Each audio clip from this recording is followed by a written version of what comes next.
আমাকে একটি demo class দিতে সুযোগ করে দেওয়ার জন্য আপনাদের সকলকে অসংখ্য ধন্যবাদ।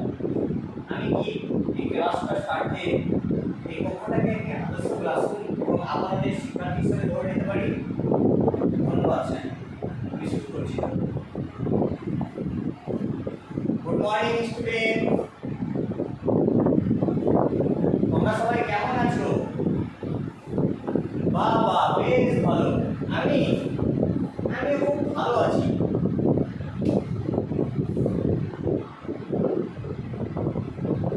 আচ্ছা, তোমাদের পুজো কেমন কাটলো? বাবা বেশ ভালো। তোমরা কোথায় ঘুরতে গিয়েছিলে?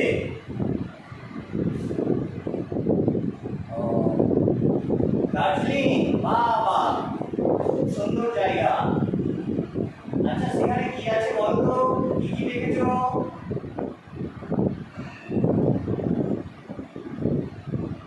বাবা খুব সুন্দর।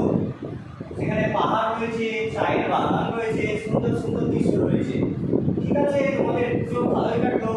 এবার তোমাদের একটু পড়াশোনায় মনোযোগ দিতে হবে। আচ্ছা, তোমরা বলো তো, আমরা স্কুলে একটা অনুষ্ঠান করি এবং স্কুল কলেজ অনেক জায়গায় সেই অনুষ্ঠান হয় এবং শিক্ষার্থীদের সম্মান জ্ঞাপন করা হয় সেই দিনটায়। সেই দিনটা কি কেউ বলতে পারবে? সুমন, তুমি বলো। বাবা ভেরি গুড, ঠিক বলেছো। সেই দিনটা হচ্ছে 5 সেপ্টেম্বর। আচ্ছা, এবার বলো তো, সেই 5 সেপ্টেম্বর দিনটা আমরা পালন করি একজনকে অনুসরণ করে। ওনার নাম কি কেউ বলতে পারবে? আচ্ছা, রেশমা তুমি বলো। বাবা ভেরি গুড, ঠিক আছে, বসো, ঠিক বলেছো। সেটা হচ্ছে ডক্টর সর্বপল্লী রাধাকৃষ্ণন। আচ্ছা, এবার বলো তো, ডক্টর সর্বপল্লী রাধাকৃষ্ণনের নাম অনুসরণ করে একটা কমিশন গঠন করা হয়েছিল। সেই কমিশনটার নাম কেউ বলতে পারবে? আচ্ছা, পায়েল তুমি বলো। বাবা ভেরি গুড, ঠিক বলেছো। বিশ্ববিদ্যালয় কমিশন বা রাধাকৃষ্ণন কমিশন। আজকে আমরা তাহলে ওই রাধাকৃষ্ণন কমিশন নিয়ে আলোচনা করব। তাহলে আজকে আমাদের আলোচ্য বিষয় কি? রাধাকৃষ্ণন কমিশন। আচ্ছা, এই রাধাকৃষ্ণন কমিশনের অপর নাম কি বললাম তবে?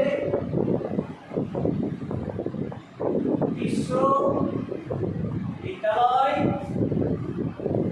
শিক্ষা কমিশন। এই কমিশনটা গঠন করা হয়েছিল 1948 সালের 4 নভেম্বর এবং রিপোর্ট পেশ করে 1949 সালের 25 আগস্ট। 1948 সালের 4 নভেম্বর গঠন করা হয়েছিল এবং তার রিপোর্ট পেশ করে 1949 সালের 25 আগস্ট। আচ্ছা, এই কমিশনের দেখো সভাপতি যিনি ছিলেন, যেহেতু এই কমিশনটার নাম বিশ্ববিদ্যালয় কমিশন বা রাধাকৃষ্ণন কমিশন, তাই যেহেতু রাধাকৃষ্ণনের নামে এই কমিশন গঠন করা হয়েছে, সুতরাং এর সভাপতি ছিলেন ডক্টর সর্বপল্লী রাধাকৃষ্ণন। তাহলে রাধাকৃষ্ণন কমিশনের সভাপতি কে ছিলেন? ডক্টর সর্বপল্লী রাধাকৃষ্ণন।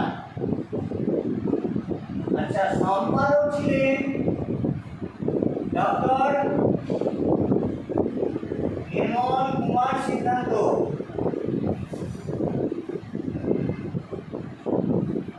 তাহলে রাধাকৃষ্ণন কমিশনের সম্পাদক কে ছিলেন? ডক্টর নির্মল কুমার সিদ্ধান্ত।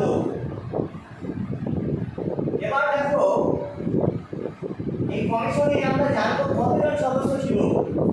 মোট 10 জন সদস্য ছিল।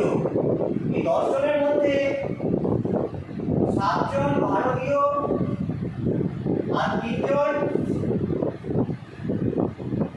বিদেশি।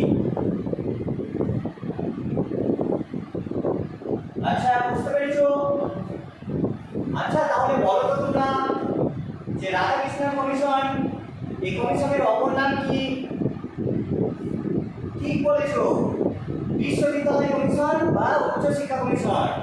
আচ্ছা, এই রাধাকৃষ্ণন কমিশন কত সালে গঠন করা হয়েছিল? ঠিক বলেছো, 1948 সালের 4ই নভেম্বর। আচ্ছা, এই কমিশন রিপোর্ট কবে পেশ করেছিল?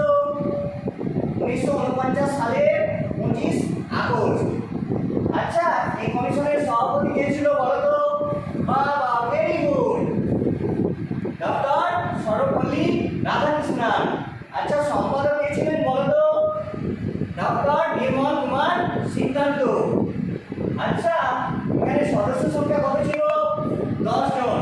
তার মধ্যে ভারতীয় টাইম আউট 7 জন আর বিদেশি 3 জন।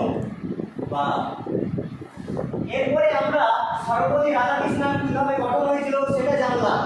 এরপরে আমরা জানবো সর্বপল্লী রাধাকৃষ্ণন কি উদ্দেশ্যে গঠিত হয়েছিল, এর উদ্দেশ্য বা লক্ষ্য কি ছিল।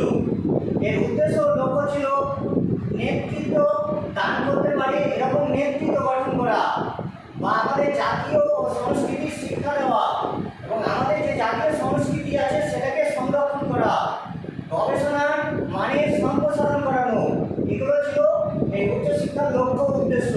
পরের দিন আমরা এই উচ্চশিক্ষা কমিশন বা রাধাকৃষ্ণন কমিশন উচ্চশিক্ষার মান উন্নয়ন করার জন্য যেসব সুপারিশগুলো করেছে সেগুলো নিয়ে আমরা পরের দিন আলোচনা করব। আজকে তোমাদের এই পর্যন্তই থাকলো। তোমরা কেউ ক্লাস থেকে বেরোবে না, চুপচাপ বসে থাকবে। পরের ক্লাসে তোমাদের কি হবে? ইংরেজি। আচ্ছা, ঠিক আছে, তবে